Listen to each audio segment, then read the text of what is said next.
Olá, aluno e aluna do primeiro EJA, tanto da Escola Ângelo Teixeira quanto da Escola Orquestra. Hoje estou aqui para tentar terminar esse debate do primeiro PET. A minha ideia aqui hoje é falar dos 3 últimos temas.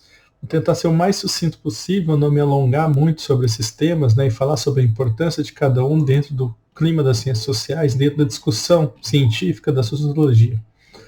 Um dos primeiros temas que nós vamos debater aqui, construir, é o tema do gênero, né, o gênero enquanto categoria social. Aqui surgem inúmeras discussões, né, inúmeras propostas e o que nós chamamos de fake news. Eu peço aqui que vocês foquem nesse problema, porque existe aí uma coisa muito difundida hoje dizendo que há uma ideologia, né, de gênero e tudo mais. Na verdade, o que se passa aqui é uma construção do gênero enquanto uma categoria social.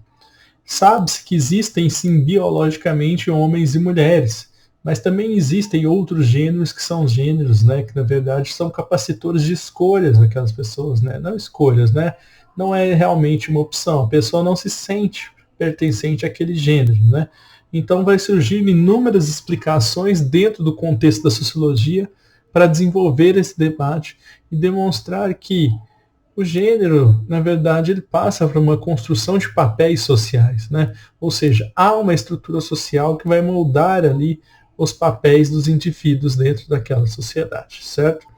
Então, nesse primeiro momento aqui, onde eu debato o gênero, eu coloco muito essa questão do conservadorismo que vem se desenvolvendo na sociedade brasileira. No nosso último fórum aí que nós tivemos da Organização das Nações Unidas, o Brasil votou junto com países que já têm aí dentro do seu campo, né, um discurso extremamente conservador.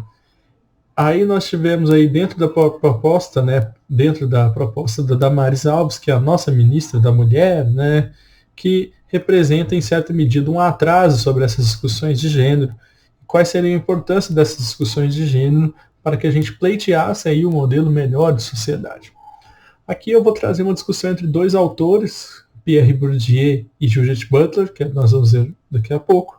O Pierre Bourdieu, que é esse sociólogo extremamente importante que vocês estão vendo aí na imagem, ele vai escrever um livretinho, né, curto, onde ele vai debater sobre a questão da dominação masculina e principalmente sobre o androcentrismo, né, o homem localizado num patamar de centralidade na nossa sociedade.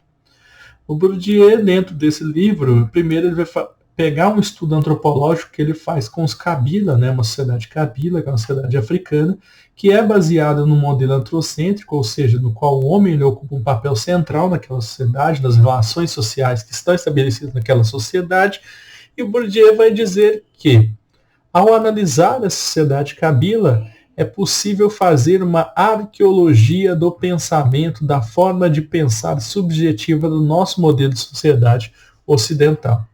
O nosso modelo de sociedade ocidental, então, carrega consigo, dentro do seu pensamento, dentro da sua subjetividade, esses aspectos aí, que são aspectos androcêntricos.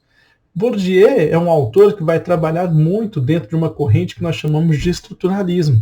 Então, Bourdieu vai dizer que existem estruturas sociais, né, que elas vão moldar o comportamento daqueles indivíduos. No caso desse comportamento construído, né, da masculinidade centralizada, ou seja, de colocar o aspecto masculino como central na sociedade, nós temos algumas instituições sociais, estruturas sociais que são responsáveis por, em certa medida, reproduzir esses comportamentos.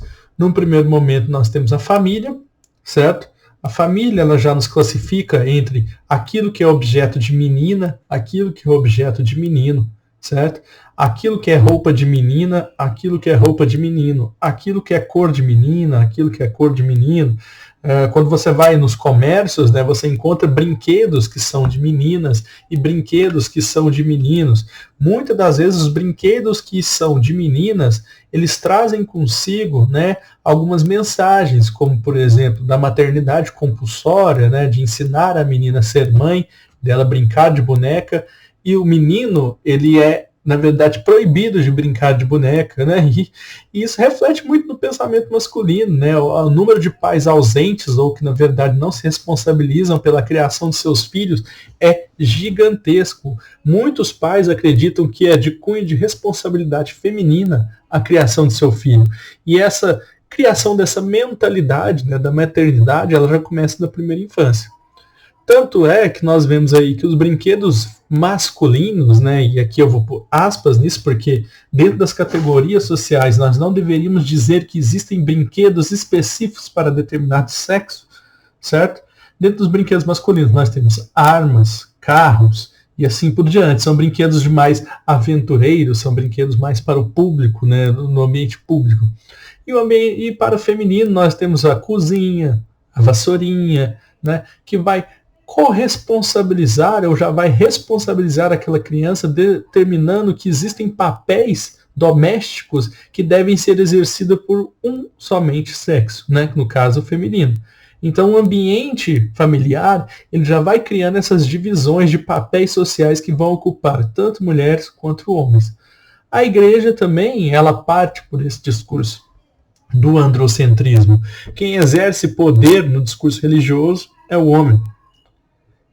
Ora, basta você pegar a Bíblia, né? Deus criou primeiro a sua imagem e semelhança, Adão. Teoricamente, isso nos leva a crer que Deus é homem, certo? A Eva, ela é um subproduto masculino que ela só existe ali porque existe primeiro Adão. Não somente isso, a igreja ela vai praticar aí esses discursos que vão colocar enquanto estrutura de poder o homem. Enquanto a mulher, ela ocupa uma estrutura de poder secundária ou subserviente, ela deve servir ao homem. Que é um discurso extremamente problemático, mas que é um discurso que foi praticado ao longo dos anos. A escola, ela continua nesses padrões recursivos, né, e discursivos de colocar papéis que são masculinos e papéis que são femininos, certo? Bourdieu vai dizer que existe, então, o que ele chama de não uma violência física, né, mas uma violência simbólica. Essa violência simbólica é uma violência que é pouco sentida, mas não quer dizer que ela é inexistente, e ela é extremamente eficaz, de colocar homens num determinado papel e mulheres em outro determinado papel. Quem sofre mais com essa violência simbólica de uma sociedade baseada no modelo androcêntrico seriam, então, as mulheres, certo? Para o Bourdieu, isso tudo está, em certa medida, né, respondido dentro de um padrão que cria, né, uma explicação do social pela biologia. É dito aí que o homem possui mais força física do que a mulher, né, mais resistência física do que a mulher, logo ele tem que exercer esses papéis de dominância. Mas tudo isso depende aí de uma questão contextualizada, certo? Hoje ele vai colocar que essas diferenciações acontecem em vários sentidos. Há uma assimetria da aprendizagem sobre a sexualidade masculina e feminina, né? Enquanto o homem ele é incentivado desde criança às práticas sexuais, a mulher ela é, em certa medida, ali, retroagida a não praticar sexo, né? Ou ela tem que praticar com pessoas que são especiais, enquanto o homem ele tem que ir com qualquer pessoa e assim por diante. A Judith Butler, né, e os problemas que ela vai colocar é uma discussão com os movimentos feministas, né? Judith Butler, que é uma filósofa, e ela vai dizer que não há como falar de um gênero dentro da categoria de essência, certo? Não há uma essência do ser feminino, não há uma essência do que é ser mulher. Existem inúmeras formas, né, e inúmeras construções. O que a Butler nos coloca é que, ora, será que o sexo biológico ele é algo existente ou ele é uma construção de contextos sociais, certo? E ela coloca isso como um título de pergunta, né? Se esse sexo ele existe mesmo, né? Então ele seria completamente imutável. Mas existem pessoas que não se sentem pertencentes àquela identidade no qual está proposta ali aquele tipo de vivência que ela tem que ter a vida inteira, ou que não se sente atraído por pessoas de sexo oposto. Certo? Então, para ela, né, o feminismo ele não pode recair no essencialismo de gênero, né? O essencialismo do que é somente o movimento para as mulheres. Essas perspectivas são totalizantes e para Butler elas não devem ser totalizantes, porque o ser mulher, né, a construção do ser mulher, ela passa por uma construção do ser homem. É o ser homem que determina aquilo que é ser mulher. Então, quando você essencializa um movimento, né, quando você essencializa o feminismo na questão da mulher, você está trabalhando dentro das categorias que são categorias repressivas do ser mulher. Bom, vamos às atividades. Sobre a obra Dominação Masculina, de Bourdieu, é possível afirmar que o fruto dessa dominação é mais presente em sociedades primitivas. Não, é presente em todos os modelos de sociedade, tanto no nosso modelo de sociedade ocidental também. A dominação masculina é fruto de um inconsciente machista que se reproduz, né? Esse A aqui ficou errado.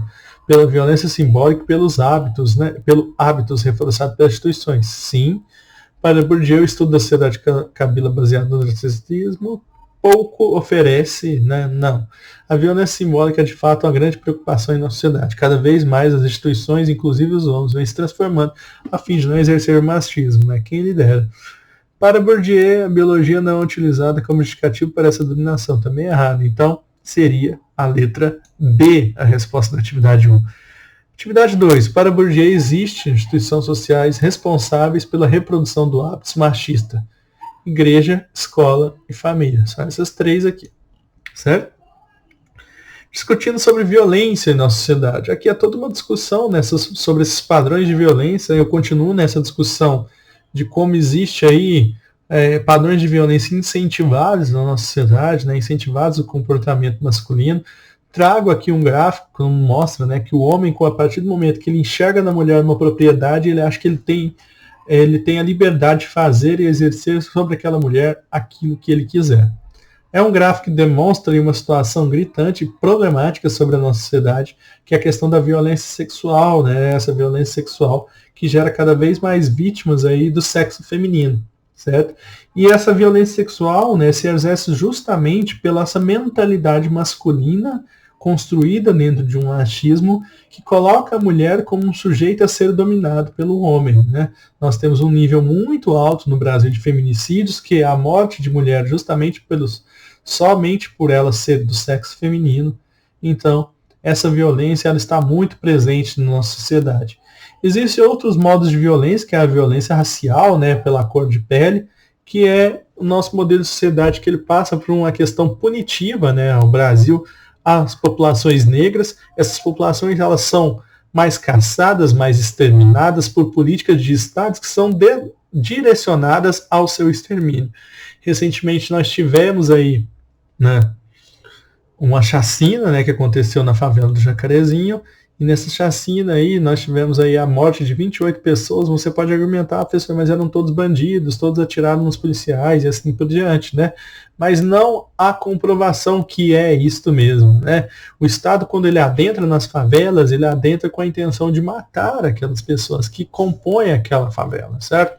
Mas se vocês pegarem que tem um racismo institucional nas nossas instituições, né? A polícia, por exemplo, ela vai agir dentro de um modus operandi de parar pessoas da pele negra muito mais do que parar de pessoas de pele branca, certo? Prender aquelas pessoas de pele negra muito mais do que prender essas pessoas de pele branca.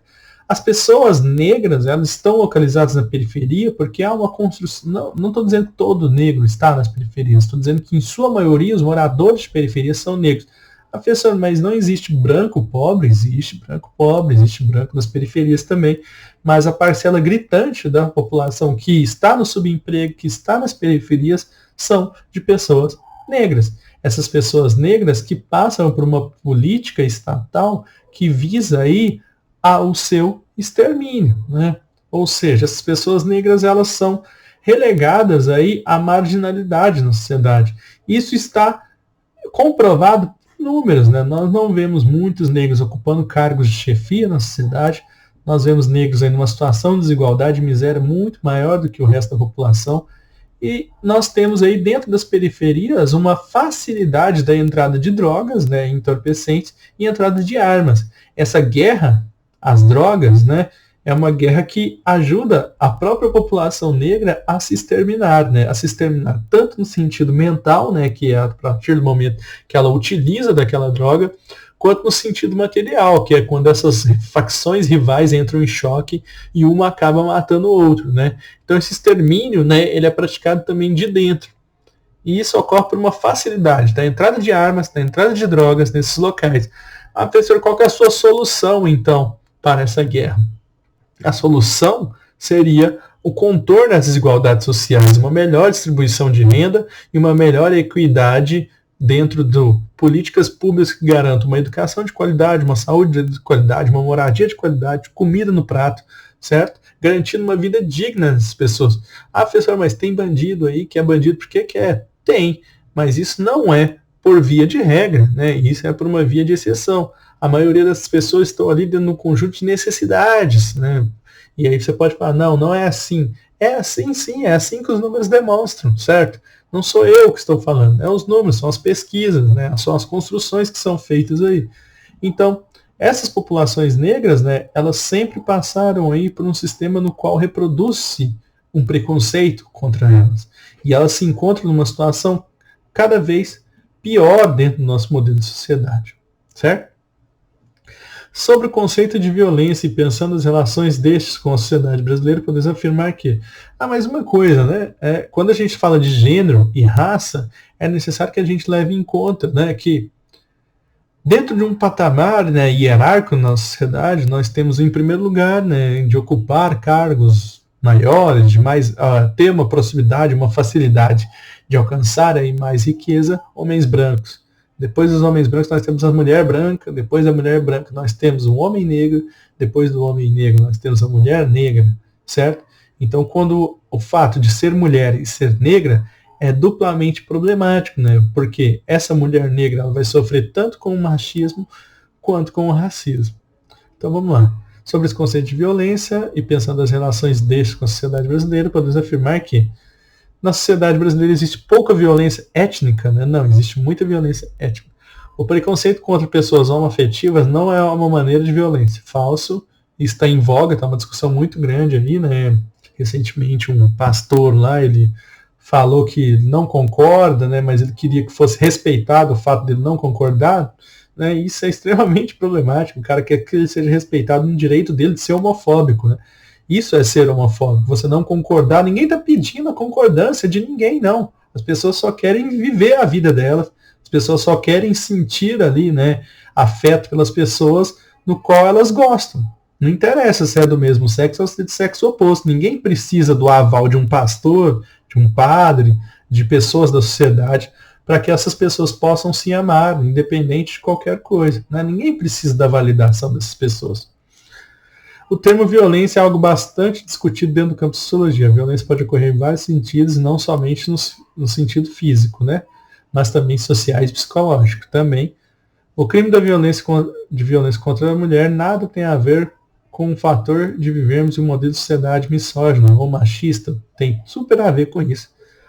Apesar da extensão da sociedade brasileira, são poucos registros de crime contra... Paramos por aqui, né? Então, essa seria a letra C. Certinho? Sabe-se que o Brasil tem um passado colonial e escravagista e que nossas relações são frutos de violência. Nesse sentido, assinar a alternativa incorreta. A sociedade brasileira e híbrida não significa igualdade entre culturas e raças. Tal sociedade é baseada em um sadismo sem limite desde os primórdios da criação do Brasil. Realmente, isso é fato. O processo de modernização do Brasil dita por dois fatores culturais e simbólicos. A diferenciação do branco e do negro, de fato, e embranquecer era possível. Foi sádica a relação do homem português com as mulheres índias e negras, com o homem negro. Era sádica a relação desse senhor com sua mulher branca, tratada como uma mera boneca reprodutiva, e era sádica a relação desse senhor com seus próprios filhos. Verdadeiro. As relações sadias não são presentes na sociedade, visto que o racismo é pouco presente. Pronto, a chama é incorreta. Certinho? Juventudes e redes sociais. Recentemente eu fiz uma mini palestra, né, para quem conseguiu entrar, sobre os fatores das redes sociais, internet, desigualdade, né? E foi bem interessante, né? Quem participou parece que gostou. E aí eu fiz toda essa discussão, né? Como essas redes sociais, na verdade, elas esvaziam o debate público, esvaziam o entendimento das pessoas, né, sobre as realidades. Então aqui nós temos no Brasil uma juventude que cada vez mais está acessando essas redes sociais, e essas redes sociais elas têm as suas problemáticas, né? Mas vamos direto aos exercícios aqui, né? Porque eu já penso que o vídeo já está ficando muito longo. Pensando na relação da juventude e suas composições na sociedade brasileira, é possível afirmar que o jovem brasileiro, independente de sua etnia, passa por processos mais inclusivos? Não, Nós sabemos que o jovem periférico, o jovem negro, ele sofre um processo muito maior de exclusão. A vivência de um jovem de periferia é diferente da de um jovem de classe média, que é diferente da de um jovem rico. Assim como as experiências de uma mulher jovem é diferente da de um homem jovem. Assim como as experiências de um jovem negro é diferente da de uma jovem branca. De um jovem branco, sim. Não podemos pensar a juventude através das questões de classe. Não. Todos os jovens partem do mesmo pressuposto. Também não. Aqui seria a letra B. Sobre as redes sociais e seus usos, assinala a alternativa incorreta. As redes sociais são pouco utilizadas ultimamente. As pessoas passam pouco tempo acessando. Não. Bauman, né, que é um autor que eu trato ali no texto, defende a ideia de que as redes sociais tornam nossas relações mais efêmeras. Sim. Apesar dos possíveis problemas os problemas das redes sociais apresentam aspectos positivos, dentre elas a conectividade com o mundo todo. Sim, também. O atrativo das redes sociais para Bauman não é a facilidade de se conectar, mas sim ao contrário, né? Sim, também. A facilidade, o que atrai na rede social é a nossa facilidade em desconectar. As redes sociais têm sido usadas como campo de disputa ideológica. Há pouca construção e um grande esvaziamento dos sentidos dos espaços públicos e do debate público. Sim, né? Bolsonaro ele ganha com as redes sociais e com essa ausência de pensamento e de difusão cada vez mais acelerada de fake news. Então essa aqui seria a letra A. As atividades complementares fica para outro momento, né? Eu acho que vocês vão conseguir fazer. E é isso, pessoal. Espero que eu possa ter ajudado vocês, né? E até a próxima.